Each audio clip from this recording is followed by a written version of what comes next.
vamos a poner de fiesta, de las bodas de Caná. Es el título del sermón, las bodas de Caná. Vamos a comenzar a leer Juan 2 en el versículo 1. Juan 2:1. Al tercer día se hicieron unas bodas en Cana de Galilea, y estaba ahí la madre de Jesús, y fueron también invitados a las bodas Jesús y sus discípulos. Y faltando el vino, la madre de Jesús le dijo: no tienen vino. Jesús le dijo: ¿qué tienes conmigo, mujer? Aún no ha venido mi hora. Es interesante porque esas son las palabras que pronuncia Cristo. En los 11 versículos que se van a leer, estas son las únicas palabras que Él pronuncia. Por eso aquí va a tomar más parte nuestro estudio, ¿verdad? Estas palabras de Jesús. Su madre dijo a los que servían: haced todo lo que os dijere. Así que, principalmente, para dar este estudio, siempre me baso en un texto que le llamo yo el texto de apoyo. Solo yo hago eso, no es muy común, pero es un texto que es como la clave de mejor entendimiento de estas bodas, de esta primer señal que hizo Jesucristo aquí en el Evangelio de Juan.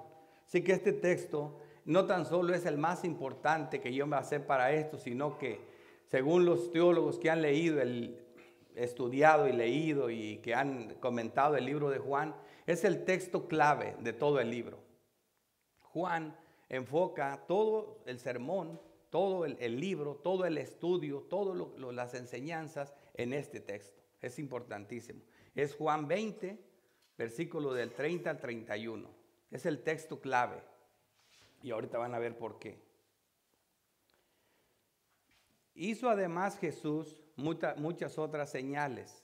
Vamos a hablar hoy de la primera, en presencia de sus discípulos, las cuales no están escritas en este libro. O sea, dice Juan: yo no las escribí. Muchas de ellas las escribió Mateo, Marcos o Lucas. Yo no. Yo solo escribí 7.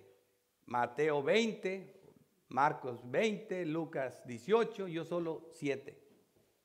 Dice: estas se han escrito para que creáis que Jesús es el Cristo, el Hijo de Dios, y para que creyendo tengas vida en su nombre. Vida en su nombre. Eso es interesante, ¿eh? El propósito de lo que yo voy a predicar es para que crean. ¿Por qué? Porque esa es la enseñanza del libro. Para que creas. Así que esta señal no es solo para ver que Jesús convirtió el agua en vino. Y ¡ay, qué milagro! No, el propósito de esta era una señal. Era un milagro, se le llama señal porque tenía un propósito, ¿verdad? Y eso es precisamente, el primero es que creas. Va a haber otros, pero vamos a ver que eso sea como algo que quede en nuestras mentes. El propósito de este libro es que Juan nos muestra la deidad de la gloria de Cristo y creamos, porque Juan presenta siempre a Cristo más como eso, como su deidad, como que Cristo es Dios. Mientras que los sinópticos son más históricos, el Evangelio de Juan es espiritual, doctrinal, más personal, basado en lo que Cristo es y en su deidad, que Cristo es Dios. Mateo lo presenta como el rey profetizado, es lo que más usa, humilde, montado en una asna, en un pollino, hijo de una asna, ¿verdad? Marcos como el siervo fiel que vino a servir, no vino a ser servido, sino a servir y a dar su vida en rescate por muchos. Lucas como el Salvador, que busca lo que se había perdido, pero vemos aquí a Juan como lo presenta, ¿verdad? Como Dios, como una deidad. Vamos a ver este estudio en 3 encabezados que nos van a ayudar a tener un entendimiento mejor. Primero vamos a ver el contexto de las bodas de Caná. Vamos a ver el contexto. Después vamos a ver nuestro texto, ¿qué tienes conmigo, mujer? Aún no ha venido mi hora. Ese será el segundo encabezado en nuestro bosquejo. Luego el tercero, las señales del primer milagro. Vamos a ver que este milagro, cuáles fueron las señales, cuál fue la doctrina, la enseñanza de estas bodas, ¿verdad? Así que en el contexto vamos a ver las bodas de Caná. Juan 2:1 dice: al tercer día se hicieron unas bodas en Caná de Galilea y estaba ahí la madre de Jesús. O sea, ¿qué significa el tercer día? El tercer día tiene dos interpretaciones. Vamos a ver las dos. ¿Qué significa y el tercer día? La primera es que Juan en el capítulo 1, que es como si fuera un prólogo de todas las escrituras, es como si Juan usara el capítulo 1 como un bosquejo de lo que va a hablar durante todo el libro de Juan. Así que ahí comienza en el versículo 14 como el día 1. Dice, y aquel verbo fue hecho carne y habitó entre nosotros y vimos su gloria como del unigénito del Padre, lleno de gracia y de verdad. Así comienza el día 1. Así que en el día 2, vemos en el versículo 29, dice, el siguiente día, vio Juan a Jesús que venía a él y dijo, he aquí el Cordero de Dios que quita el pecado del mundo. Día 2. Día 3. El siguiente día, otra vez, estaba Juan y 2 de sus discípulos. Tenemos 3 días aquí. La otra que ahí mismo, el día 4 está en el versículo 43. Dice, y el siguiente día quiso Jesús ir a Galilea y halló a Felipe y le dijo, sígueme. Así que tenemos 4 días y aquí comienza nuestro texto diciendo, y al tercer día. Por eso los teólogos dicen 4 y 3 son 7 y aquí comenzamos con el día de reposo, el día de las bodas del Cordero. Jesús comienza un nuevo ministerio, un nuevo pacto. Jesús, así como en el principio, en Génesis se comienza, después de 6 días Dios descansó. Cristo comienza en el principio, ¿verdad? El verbo era igual a Dios, ¿verdad? Aquí comienza lo mismo. Y el verbo se hizo carne y habitó entre nosotros. El verbo se hizo carne. Él en el principio estaba con Dios y el verbo era Dios. Siempre está hablando de esas mismas cosas. Entonces aquí hay un nuevo comienzo, un nuevo pacto. Se inicia una nueva era. Y aquí vemos estos primeros días en el capítulo 1 y aquí concluyamos ya empezamos con las bodas de Caná. Así que eso es una de las interpretaciones.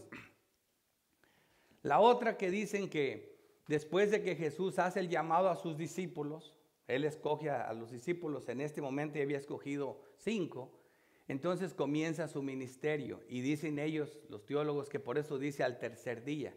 ¿Por qué? Porque después de que Cristo hace el llamado a sus discípulos, al tercer día Él comienza su obra. Él termina su obra donde muere y resucita. Y con su resurrección logra para nosotros eterna redención y así se da inicio a las bodas de Caná. ¿Por qué? Porque estamos de fiesta porque Cristo logró la liberación de su pueblo por su muerte en la cruz. Ambas interpretaciones son de los hermanos reformados, ambas tienen peso, pero para mí tiene un poco más contexto la primera porque está más adecuada al contexto, o sea, de lo que venimos viendo ahorita. Pero también es importante eso, es verdad también que Cristo murió y al tercer día hizo su obra, ¿verdad? Entonces las bodas de Canaán tenían que venir después de que Cristo resucitara, después de que Cristo venciera en la cruz, no antes, ¿verdad? Ese es el triunfo de Cristo. Así que las dos cosas son importantes. Y aquí vemos en el versículo 3, y faltando el vino, la madre de Jesús le dijo, no tienen vino. Imagínate, qué tragedia. A media boda se acaba el vino. Digo bodas, ¿verdad? Porque estas duraban como 7 días. Y eso fue en un tiempo que faltaba el vino. Era una tragedia social. Como vemos aquí, esto era algo que era terrible. Y de aquí viene lo de nuestro texto. Jesús le dijo, ¿qué tienes conmigo, mujer? Aún no ha venido mi hora. Y este es el texto de innumerables comentarios. Aquí se sueltan a hablar muchos. Hay demasiada información en esto en cuanto que unos piensan una cosa y otros otra. Pero lo importante, hermanos, es lo que dice aquí. Jesús le dijo, ¿qué tienes conmigo, mujer? Y este lenguaje, todos están de acuerdo que no es un lenguaje irrespetuoso. No es que mero estuviera molesto con su madre. Él nunca le faltó el respeto a su madre, porque él nunca pecó. No era eso. Pero sí, tiene una connotación de como decir, ¿y yo qué? ¿Qué tienes conmigo? ¿A ti qué? ¿Verdad? ¿Qué tenemos que ver con esto? Y luego en la forma de decirle, no le dice mamá, no le dice ni madre, le dice mujer. ¿Qué tienes conmigo, mujer? Aún no ha venido mi hora. Estaba viendo que Tim Keller dice aquí, el pastor Tim Keller, doctor, que cuando dice aún no ha venido mi hora es como si le hubiera dicho, espérate mujer, todavía no me muero. O sea, para que llegue ese día yo tengo que morir primero, ¿verdad? O sea que todavía no había llegado su hora. Así que su madre luego les dijo a los que servían, haced todo lo que os dijere. Y aquí vamos a desarrollar el tema. ¿Qué tienes conmigo, mujer? Vamos a ver por qué quería dejar claro Jesús con esta frase, con la forma de hablarle así a su mamá.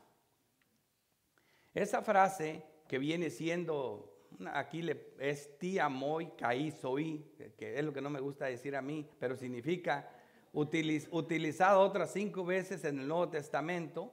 Cada vez se habla de un demonio a Jesús. Cuando Jesús se entremete en su dominio y comienza a ejercer poder donde estaba en control. Dicen, ¿qué tienes con nosotros, oh Hijo de Dios? Eso está en Mateo 8:29. Y clamaron diciendo los demonios, ¿qué tienes con nosotros, Jesús, Hijo de Dios? ¿Has venido acá para atormentarnos antes de tiempo? O sea, Jesús no les hacía nada, pero Jesús era Dios encarnado y los demonios se atormentaban cuando Él llegó a esa región de los Gadarenos. Así que ellos exclamaban esa, y es la misma frase, que te estás entrometiendo. Entonces, no hay otra forma de ver esa palabra, no la podemos suavizar. Eso es como si le hubiera dicho Jesús, ¿qué tienes conmigo? O sea, ¿por qué te metes conmigo? O sea, ¿yo qué tengo que ver con eso? La esencia de esta frase parece ser, no quiero presionar aquí. O la otra más clara es, esto no es mi asunto. Entonces, la posición de la familia en relación con Dios tiene un papel importante en esta frase. El por qué mujer. Jesús quería dejar claro a María que la relación familiar, eso incluye hijos, hermanos, esposos, esposas, cualquier lazo familiar no le daría ninguna ventaja en cómo guiar su ministerio en la tierra, ni tampoco para la salvación. Esto, MacArthur es bien claro en esta suposición también aquí, que está muy de acuerdo con la mayoría de los reformadores en esto. Juan 5:19, vemos aquí que cuando vemos una enseñanza dudosa que dice la gente, ¿será realmente que Cristo quiso decir eso? Vemos nosotros, tiene que tener la Biblia testigos, ¿verdad? Porque del testimonio de 2 o 3 testigos, toda palabra constará. Así que vamos a ver otros versículos para que vean que sí es verdad que Jesús está poniendo claro esto, ¿verdad? Que a esas alturas comienza su ministerio. Por 30 años Jesús fue un fiel hijo de su madre. Ya José había muerto, en esto están de acuerdo todos los teólogos. Entonces Jesús se hizo cargo de la familia como hijo mayor. Entonces María estaba acostumbrada a que cuando había un problema, ¿a quién le decía? No tenía el esposo, se lo decía a su hijo. Y Jesús nunca había hecho un milagro antes, o sea que María no esperaba un milagro. Eso es lo que concuerdan la mayoría de los teólogos. No es que ella esperaba, haz un milagro, convierte el agua en vino. Ella nunca pensó eso. Simplemente tenía la costumbre de decirle sus problemas, las necesidades. Y él, como un sabio hijo de Dios y un hijo obediente, siempre encontraba las soluciones. Y sin hacer milagros, sin hacer milagros. Entonces ella esperaba eso. Ahora, vemos aquí que cuando estas bodas se hicieron en Canaán, Jesús fue invitado a la boda, pero María estaba ahí. Del lugar donde ellos eran, de Nazaret, se cree que había como 9 kilómetros al lugar de la boda de Caná. O sea que María se fue por delante, y si ella estaba ahí, le dijeron a ella que el vino había faltado, es porque María de alguna manera se cree que tenía una relación familiar, posiblemente con los de la boda. Y ella estaba sirviendo, ayudando en la boda. Entonces ella se preocupó por un asunto que pareciera que no tenía nada que ver con ella, porque le correspondía al novio, ¿verdad? Al esposo. Pero vemos aquí cómo ella viene a él. Y Jesús está dispuesto a hacer algo, pero por un lado le quería dejar claro algo a su madre. Así que vemos aquí que los seguidores de Cristo no lo vienen a hacer por lazos familiares, sino por la fe. Eso está más claro que nada. Juan 5:19. Respondiendo entonces Jesús les dijo, de cierto os digo, no puede el Hijo hacer nada por sí mismo, sino lo que hace el Padre, porque todo lo que el Padre hace, también lo hace el Hijo. Jesucristo venía a hacer exactamente la voluntad del Padre. Él no venía a hacer nada por su propia cuenta. Cuando comienza su ministerio, Él por eso le habla hacia su madre. Jesucristo solamente iba a hacer la voluntad de su Padre en cuanto comenzara su ministerio. Así que aquí en Lucas 8:19, entonces vemos estos textos. Dice, entonces su madre y sus hermanos vinieron a Él, pero no podían llegar hasta Él por causa de la multitud. Y se le avisó diciendo, tu madre y tus hermanos están fuera y quieren verte. Él entonces respondió y le dijo, mi madre y mis hermanos son los que oyen la palabra de Dios y la hacen.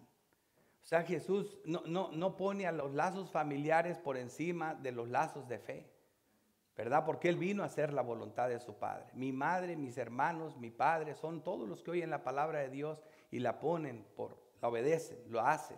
Ella es mi familia principal. Esa es mi primer prioridad. Otro ejemplo lo vemos en Lucas 11:27. Mientras Él decía estas cosas, una mujer de entre la multitud levantó la voz y le dijo, bienaventurado el vientre que te trajo al mundo y los senos que te amamantaron. Viendo esta mujer los milagros y las señales que hacía Jesús, exclamó esto como un halago a María por el hijo que tuvo, ¿verdad? Entonces Él le dijo, antes más bienaventurados los que oyen la palabra de Dios y la guardan.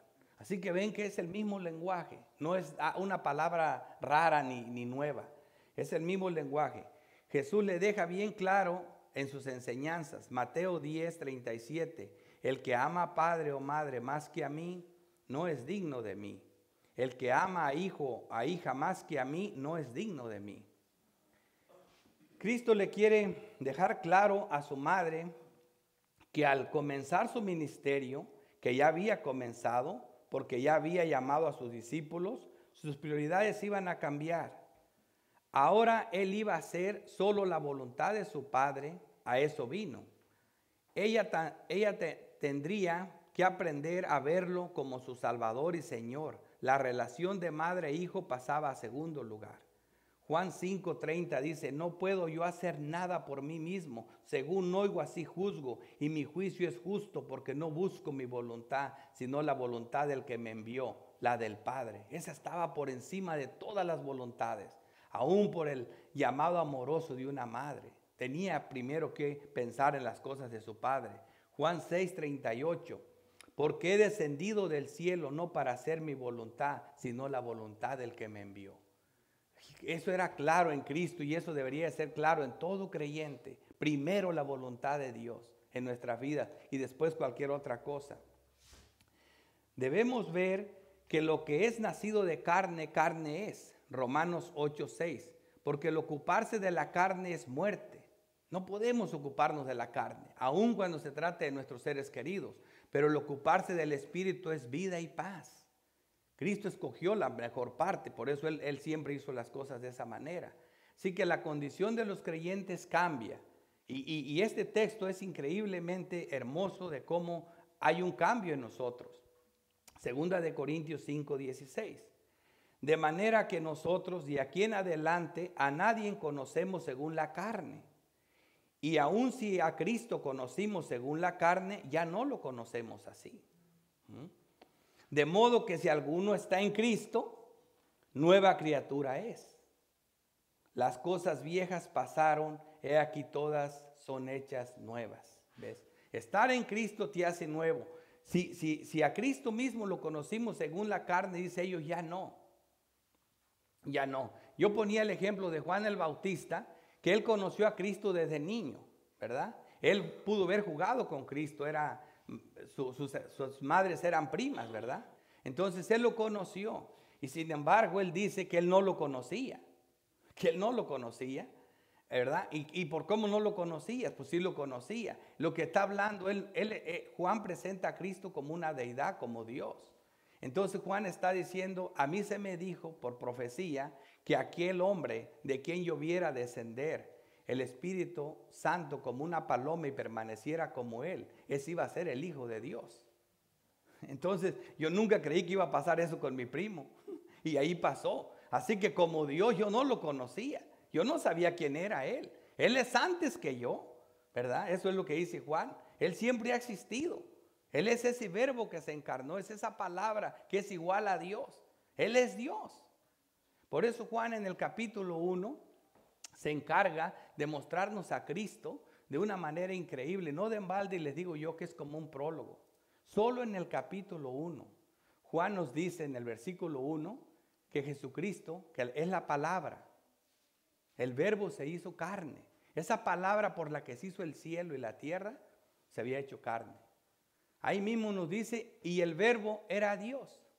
Esa palabra es Dios. Así que ahora Juan nos está diciendo que Cristo es Dios. Así que en el versículo 1, capítulo 1, ya Juan nos está diciendo que Cristo es la palabra que hace todas las cosas y que Cristo es Dios. En el versículo 9 nos dice que Él es la luz del mundo. Juan nos dice que Cristo es la luz del mundo. Y en el versículo 17 Juan nos dice que la ley vino por Moisés, pero la gracia y la verdad vinieron por Jesucristo. Es la primera vez que se le llama a Jesús Jesucristo. En el versículo 17. Ya se le llama Jesucristo. Es hermoso todo eso. En el versículo 38, Juan le llama el Cordero de Dios que quita el pecado del mundo en el 29. Luego le llaman el Mesías en el 38. Y luego en el 49, dos nombres más. Cuando Natanael le dice Cristo, porque te vi debajo de la higuera, ¿crees? Cosas mayores que estas verás. ¿Qué exclamó Natanael? Fíjense lo que dijo. Rabí, dice Señor. Dice, tú eres el Cristo, tú eres el Hijo de Dios, tú eres el Rey de Israel. Le da dos nombres más. El Hijo de Dios, el Rey de Israel. Y luego en el último versículo, en el 51, vemos que dice Cristo, porque te vi debajo de la higuera, ¿crees? Cosas mayores que estas verás. Aquí en adelante verás a los ángeles subir y descender sobre el Hijo del Hombre. Aquí le da otro nombre, el Hijo del Hombre. Comienza diciendo que es Dios y concluye que es el Hijo del Hombre. Cristo es Dios y Cristo es hombre. ¿Se fijan todo lo que Juan nos dice solo en un capítulo? Por eso le digo que es como si fuera el prólogo de todo. Ese es Dios. Así que, lejos de ver esto como una desobediencia de parte de Jesús a su madre, por el contrario, vemos una obediencia perfecta al Padre Celestial. Solamente así podemos honrar a nuestro Padre y a nuestras madres cuando primeramente obedecemos a nuestro Padre Celestial. Así que aquí vemos su gloria en el Hijo obediente que es Él. Y ahora vamos a ver, aún no ha venido mi hora. ¿Por qué dijo esto? ¿A quién le dije yo que Tim Keller dice que como le dijo mujer, todavía no me muero? Las bodas del Cordero se tienen que celebrar cuando Él obtenga la eterna redención por su pueblo, ¿verdad? Y aquí vemos dos interpretaciones también de esto. ¿Cuándo era la hora? Juan nos narra primero algunos de los grandes beneficios que obtenemos en esa hora. Juan 4:23, mas la hora viene y ahora es, cuando los verdaderos adoradores adorarán al Padre en espíritu y en verdad. Y luego Juan 5:25, de cierto os digo, viene la hora y ahora es, cuando los muertos oirán la voz del Hijo de Dios y los que la oyeron vivirán. O sea, Juan nos está diciendo que cuando esa hora llegue, los verdaderos adoradores ya no tendrán que ir a un templo, ya no tendrán que ir al monte Serejín, van a poder adorar al Padre en espíritu y en verdad. También nos está diciendo que cuando llegue la hora, los muertos oirán su voz y resucitarán. Estas son cosas grandes cuando llegue esa hora. También Juan nos dice que no habrá llegado la hora cuando llegue esa hora. Juan 7:30. Entonces procuraban prenderle, pero ninguno le echó mano porque aún no había llegado su hora. Cristo tenía que morir a la hora señalada, no antes.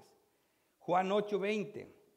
Estas palabras habló Jesús en el lugar de las ofrendas, enseñando en el templo, y nadie le prendió porque aún no había llegado su hora.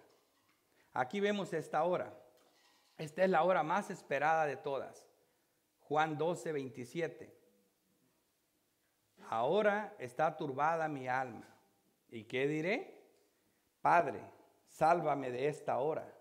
La hora de su muerte, ¿verdad? Había llegado. Pero ¿qué dice? Más para esto he llegado a esta hora.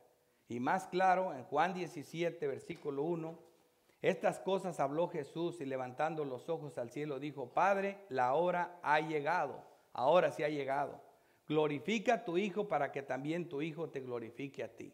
Con su muerte Cristo iba a glorificar al Padre. La hora de Cristo era la hora de su muerte para lograr toda la redención de la raza humana. Era la hora del triunfo, con la cual iba a glorificar al Padre.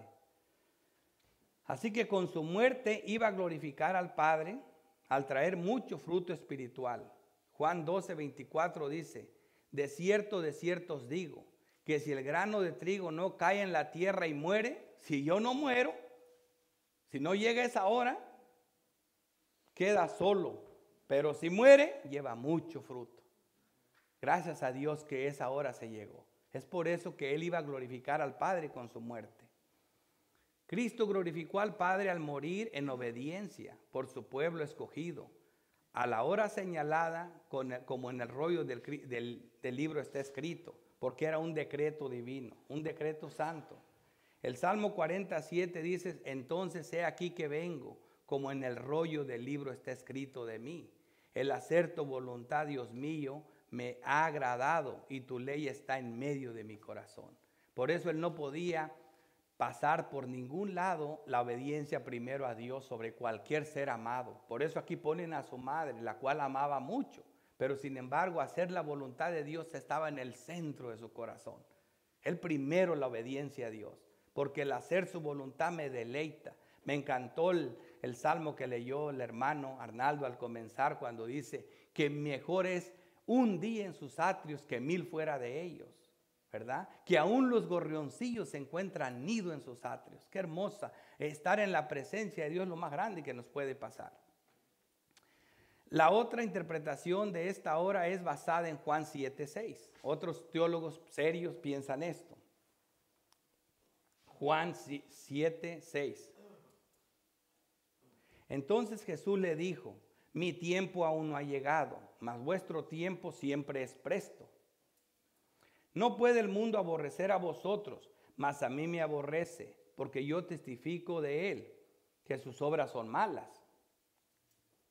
Subí vosotros a la fiesta, yo no subo todavía a esa fiesta, porque mi tiempo aún no se ha cumplido. Aquí dice Jesús que su tiempo no se ha cumplido.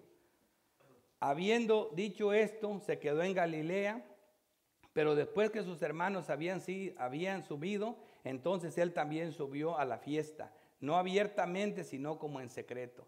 En este contexto que ellos ponen que esta era la hora, los hermanos de Jesucristo, los hermanos de carne, le dicen, mira, ¿por qué no te sales ya de Galilea y vienes a Judea? Para que te muestres. Ahí están las fiestas, ahí hay una fiesta y va a haber mucha gente, es una fiesta religiosa, para que te muestres al pueblo y para que crean en ti. Ellos le están dando un punto de vista de cómo hacer las cosas, pero Jesús le dice, para ustedes cualquier tiempo es bueno, pero no para mí. ¿Por qué? Porque Cristo, siendo Dios encarnado, Él tenía mucha gente que lo quería matar. Él tenía muchos problemas. ¿Por qué? ¿Y por qué sus hermanos no? ¿Por qué nosotros a veces estamos tan cómodos en el mundo? ¿Por qué nosotros decimos, no, yo no necesito ir a una iglesia, yo me llevo bien con todo el mundo, yo soy un hombre que no tengo problemas con nadie? ¿Por qué un hombre puede exclamar así? ¿Y saben por qué? Porque ese hombre se está acomodando al mundo. Por eso Cristo le dice, para ustedes cualquier tiempo es bueno. Dice Jesús, no puede el mundo aborreceros a vosotros. Ustedes no tienen ese problema, ustedes se la llevan bien con todo el mundo. Pero fíjate lo que dice, mas a mí me aborrece el mundo. ¿Por qué, Jesús?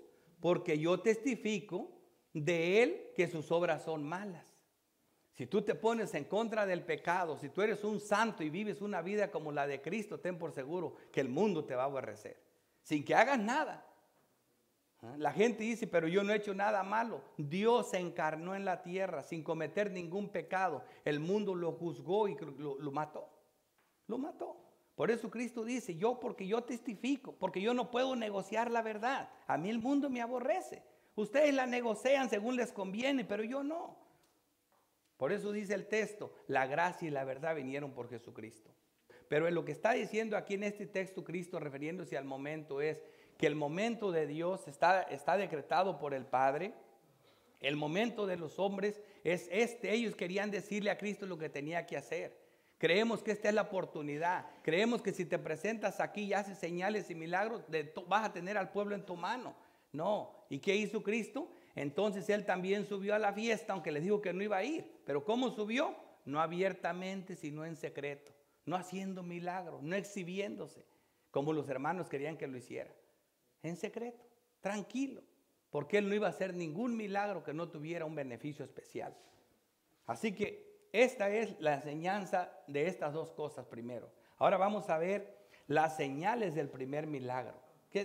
¿Cuál era la doctrina? ¿Qué quería enseñarnos Cristo con este primer milagro? Como primero vamos a ver la purificación, otra forma de ver al cielo abierto y poder ver su gloria. Vamos a ver la purificación. Y estaban ahí 7 tinajas de piedra para agua, conforme al rito de la purificación de los judíos, en cada una de las cuales habían 2 o 3 cántaros. ¿Okay? Esto es raro porque para poner vino, estas tinajas eran para el agua de la purificación, nunca se habían usado para meter vino en ellas. Para el vino había barriles o había cueros, pero no tinajas del agua de la purificación. Esto era conforme al rito. Ellos eran bien, los judíos se lavaban por todo. No comían sin lavarse las manos, llegaban, se lavaban los pies, y esas tinajas, ese era su uso, para el rito de la purificación. Así que Juan, que no da muchos detalles al decir que usaron estas tinajas para hacer el vino, está dando un mensaje. Jesús nos enseña la verdadera purificación, un cambio en el interior del hombre, algo que solo Dios puede hacer, un nuevo nacimiento. Jesús les iba a decir cuál era la verdadera purificación, no todas esas rituales de lavarse las manos y todo eso, porque esa era una mala interpretación de lo que era la purificación. Mateo 15:2 dice, porque tus discípulos quebrantan la tradición de los ancianos, porque no se lavan las manos cuando comen pan. Esa era una mala doctrina, una mala enseñanza, algo erróneo. Jesús, esto no es la verdadera purificación, aquí se las voy a enseñar, les dice Cristo. Mateo 15:10 le dice, llamando hacia la multitud le dijo, oíd y entended, para que vean lo que significa la verdadera purificación. No lo que entra en la boca contamina al hombre, no porque si no me lavo las manos eso me contamina, no, eso me puede traer una bacteria y me voy a enfermar y ya, pero eso no me contamina. Dice, más lo que sale de la boca, esto contamina al hombre. Nosotros mismos estamos llenos de pecado. Nuestra garganta, dice, sepulcro abierto, veneno de aspe hay debajo de tus labios. Tu boca está llena de mentiras, tus pies corren a derramar sangre inocente. Desde los pies hasta la cabeza estamos llenos de pecado. No necesitamos andar, por más que nos lavemos con leija, como dice la palabra de Dios, de todas maneras no vamos a cambiar el color de nuestra piel. Eso no era la verdadera purificación. Esto no es la verdadera purificación. Aquí ya se la estamos dando en este pasaje, que esto es hermoso, es lo que dice Cristo. Juan 6:53 nos dice, Jesús les dijo, de cierto os digo, si no coméis la carne del Hijo del Hombre y bebéis su sangre, no tenéis vida en vosotros. Esta era la verdadera purificación, la sangre de Cristo. Porque mi carne es verdadera comida y mi sangre verdadera bebida. Así que la purificación era uno de los más grandes beneficios que se lograrían cuando llegara la hora tan señalada. Obviamente para las bodas de Caná, ya cuando las bodas del Cordero se dieran, ya Cristo había logrado esa purificación para su pueblo, ¿verdad? Por eso Él decía que todavía no había llegado su hora.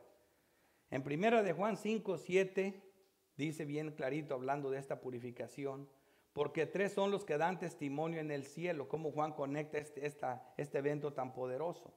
el Padre, el Verbo y el Espíritu Santo. Y estos tres son uno.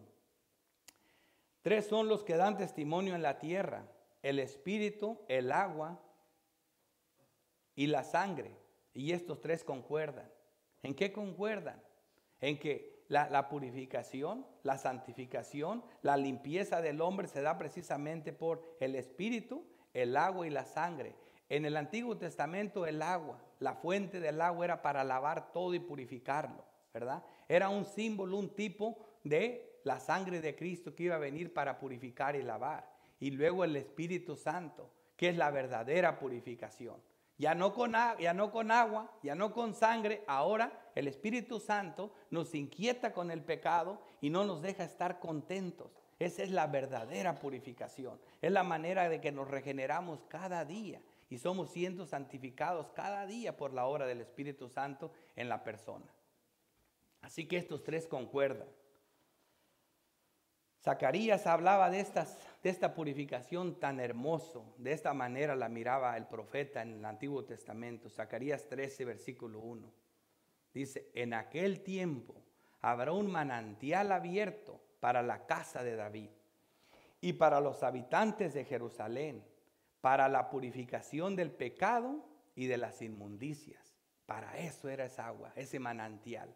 Para la purificación del pecado y las inmundicias. Así que no más tipos, no más sombras. Aquí llega la verdadera purificación. Pero por eso decía Jesús: aún no ha llegado mi hora. Pero esa purificación fue muy dolorosa.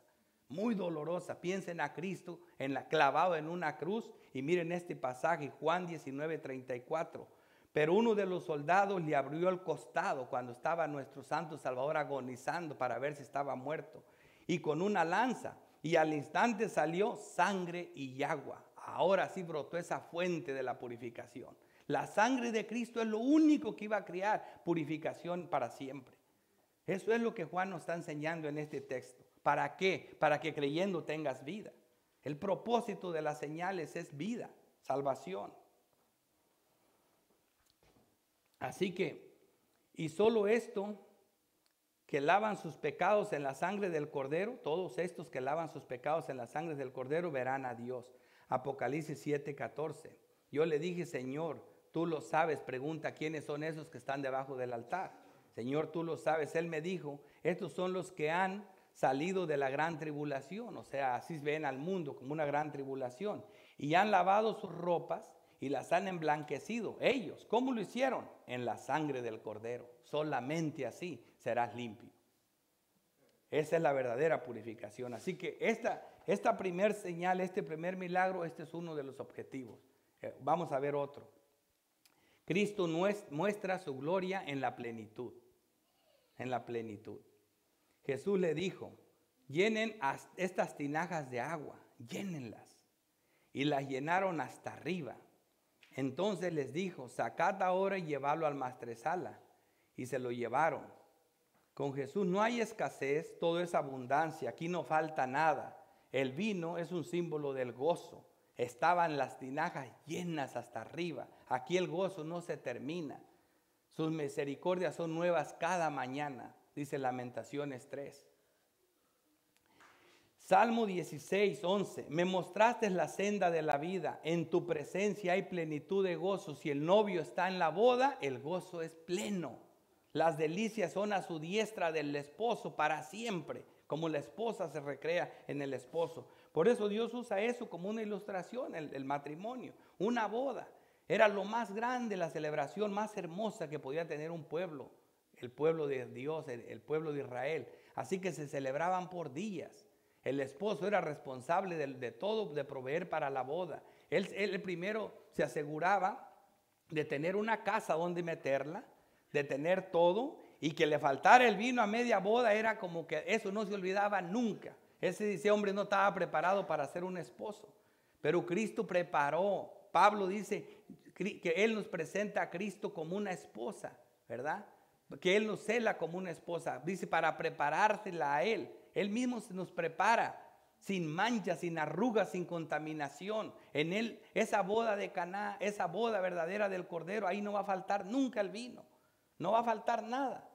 Esto es lo que Dios está diciendo, que aquel Verbo que se hizo carne, dice, todas las cosas por Él fueron hechas y sin Él nada de lo que es hecho es hecho.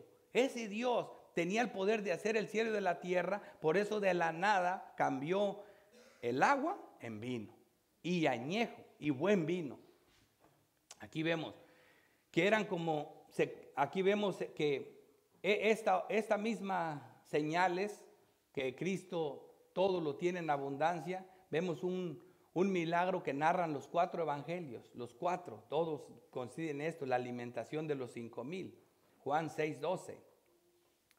Cuando se hubieron saciado, dijo a sus discípulos, recoged los pedazos que sobran para que no se pierda nada.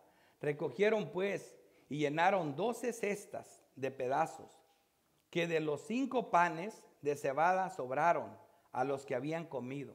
De 5 panes comieron 5,000 y sobraron canastos.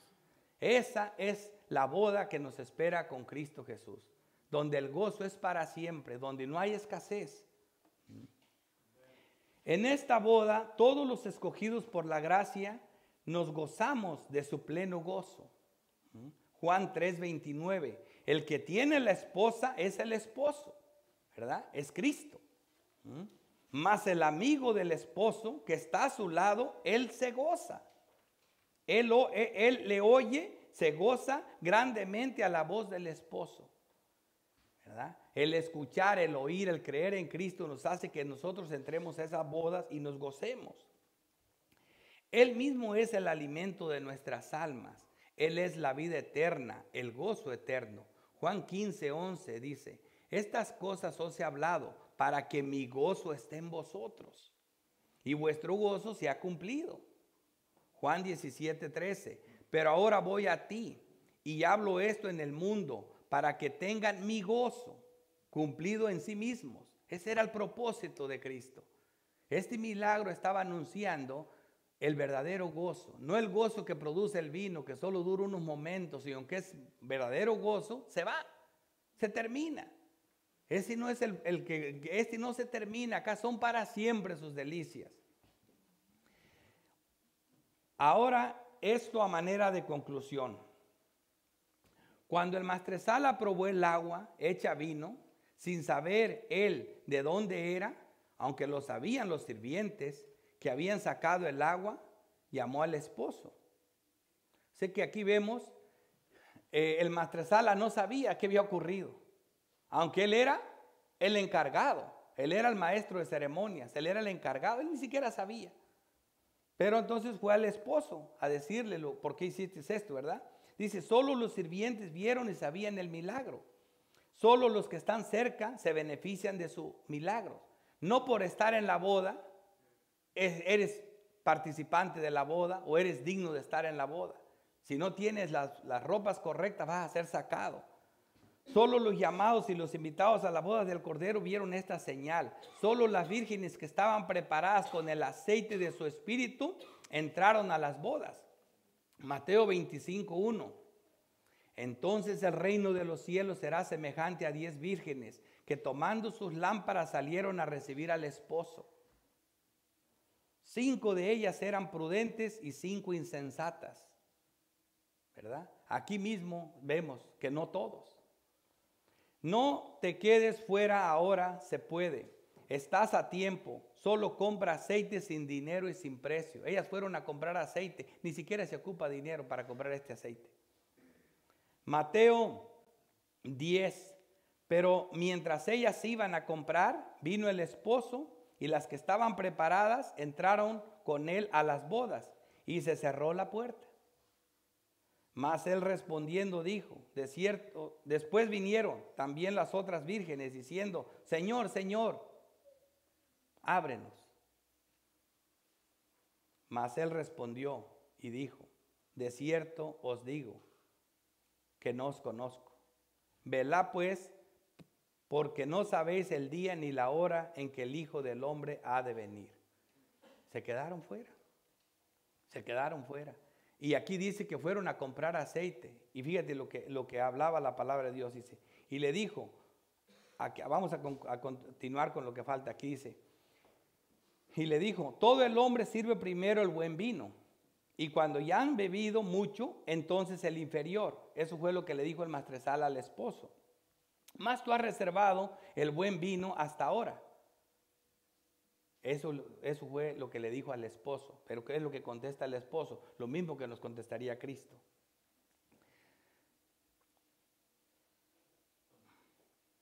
Este principio, y aquí ya viene el último versículo. Este principio de señales hizo Jesús en Caná de Galilea y manifestó su gloria. Y sus discípulos creyeron en él. ¿Ahí se acuerdan del verso de apoyo? ¿Cuál era el propósito de todo esto? Que creyeran en él. Y para que creyendo tengan vida y la tengan en abundancia. Creer. Ese era el principio de todo. La señal, una obra de poder en la esfera física, ilustra con frecuencia un principio que opera en la esfera espiritual. Lo que sucede en la esfera de la creación señala hacia la esfera de la redención. La multiplicación de los panes, Cristo el pan de vida, siempre tenía que haber un propósito. La curación del ciego de nacimiento, yo soy la luz del mundo, dice Cristo.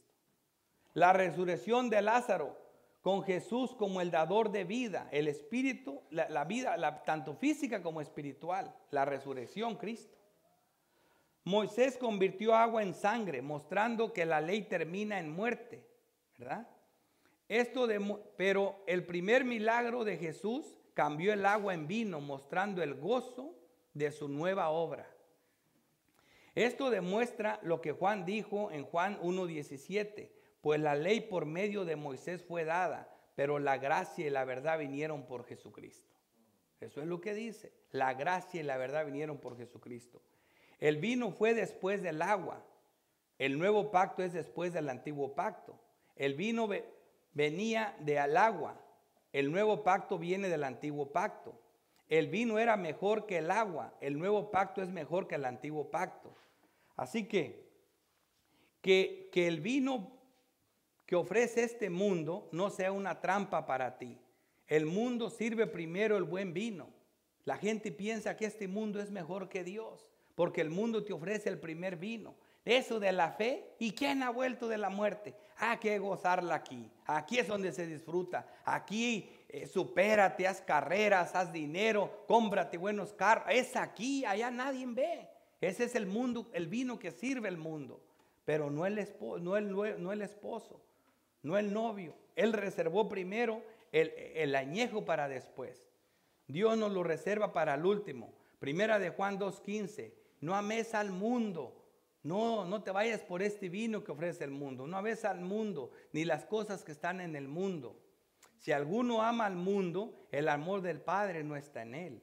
Porque todo lo que hay en el mundo, los deseos de la carne, los deseos de los ojos y la vanagloria de la vida no provienen del mundo, del Padre, sino del mundo. Hermanos, que no se convierta una trampa para nosotros. Esperemos el añejo, el buen vino, donde el gozo es para siempre. Y el mundo pasa y sus deseos, como la borrachera que tanto te alegra por un rato, pero esa se pasa. Pobrecito de ti al otro día. El mundo pasa y sus deseos, pero el que hace la voluntad de Dios permanece para siempre.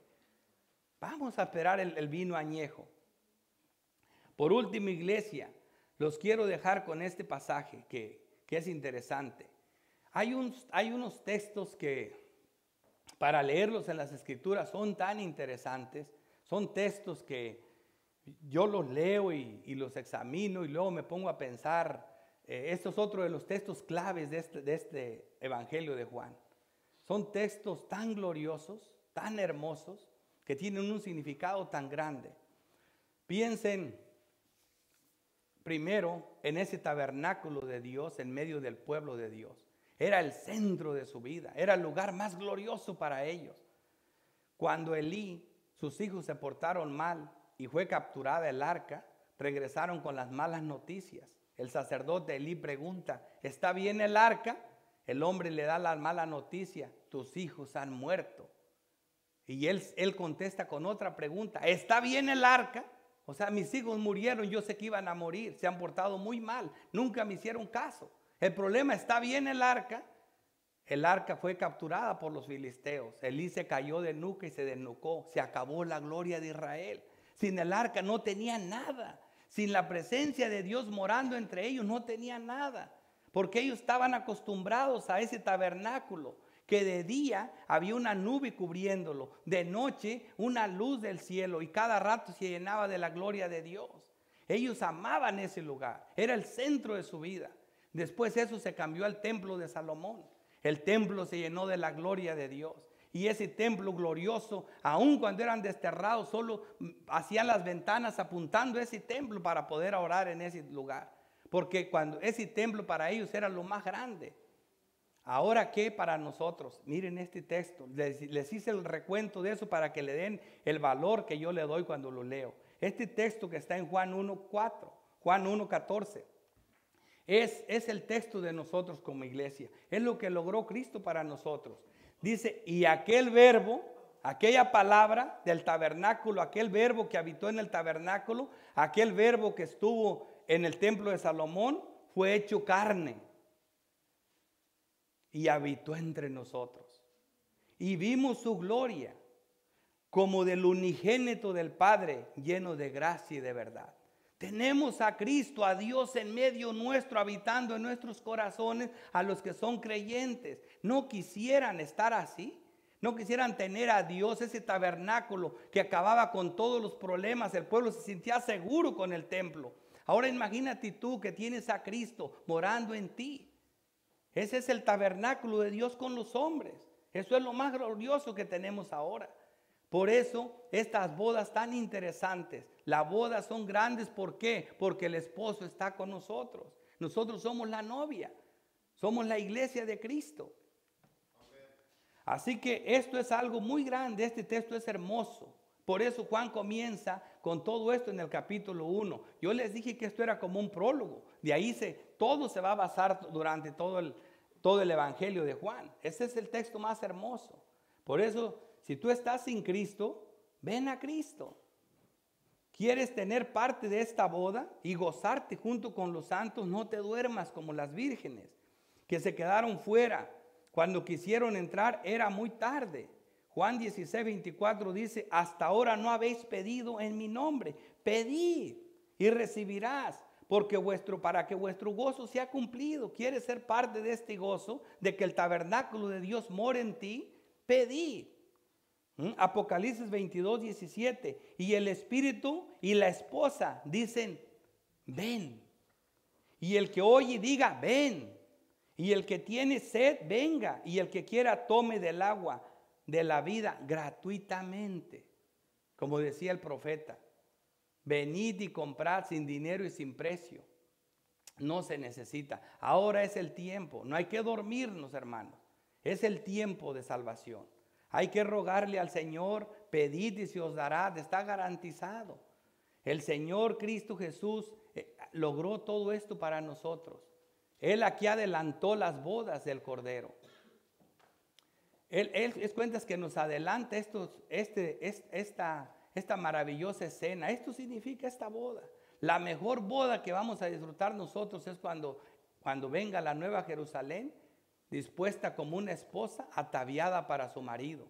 Ahí es donde nos vamos a gozar con aquel vino reservado para nosotros, el añejo, el que el gozo no se termina y no hay cruda ahí.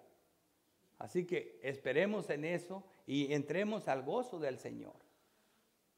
Eso es lo que nos dice la palabra de Dios. Espero en el Señor que el mensaje se haya dado para que creyendo, para que viendo, creas.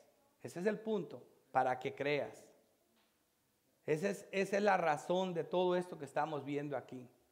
La Biblia, aquí mismo en este capítulo, dice que hubo un hombre enviado por Dios, el cual se llamaba Juan. Él vino por testimonio, para dar testimonio, ¿verdad?, de la luz. Juan mismo vino por testimonio, para dar testimonio. Es que quiere decir eso. A Juan lo anunciaron los profetas. La venida de Juan estaba decretada. A Isaías no lo anunció Jeremías. A Juan lo anunció Isaías 40, versículo 3. A Juan lo anunció Malaquías 3:1 y Malaquías 4:5. Juan estaba por decreto y Juan es el último profeta y él dice, él vino por testimonio. ¿verdad? ¿Por qué? Por testimonio, por decreto divino. ¿Y para qué? Para dar testimonio. Así que el testimonio de Juan tiene un triple, 3 profetas.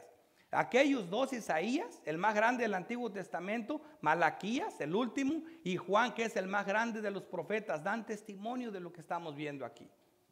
Eso es lo que está diciendo Juan, testimonio de la luz, porque aquella luz verdadera que alumbra a los hombres venía a este mundo. La Biblia dice que la vida estaba en él, ¿verdad? Y él era la luz, y la vida era la luz de los hombres. La vida estaba en Cristo y él era la luz de los hombres. ¿Qué vida está hablando? De la vida espiritual. Cristo es el que nos da esa vida espiritual. Así que nosotros tendremos que rogar siempre, que pedirle a Dios que Dios nos dé esa vida espiritual, que nos la va a dar en abundancia, para que nuestro gozo sea cumplido y para que tengamos gozo en abundancia. Oremos al Señor para que entendamos estos mensajes y no los veamos simplemente como un milagro cualquiera, sino como señales para que viendo creamos. Oremos. Padre, Dios Todopoderoso, Padre nuestro, gracias Señor, porque qué lindo es poderte decir Padre, Padre nuestro. Qué grande es ver tus nombres, Señor, en toda la creación. Santificado sea tu bendito nombre, porque tú eres el acceso al cielo. Tú eres esa escalera, Señor, por donde los ángeles suben y descienden sobre el Hijo del Hombre. Son tan grandes tus nombres, Señor. Eres tan grande. Gracias por ser nuestro Dios. Te damos gracias por tu palabra expuesta. Te rogamos que sea aplicada a nuestras almas. Te rogamos por los que no han creído, Señor, para que les des vida, para que les des el gozo, para que vengan a ti en arrepentimiento y fe y sean salvos y entren a esas bodas gloriosas del Cordero, para que no se les vuelva una trampa el primer vino, Señor. Gracias por todo lo que has hecho por nosotros, por tu verdad y tu gracia. Te damos las gracias en el precioso nombre de nuestro tabernáculo en medio nuestro, nuestro Señor y Salvador Jesucristo. Amén.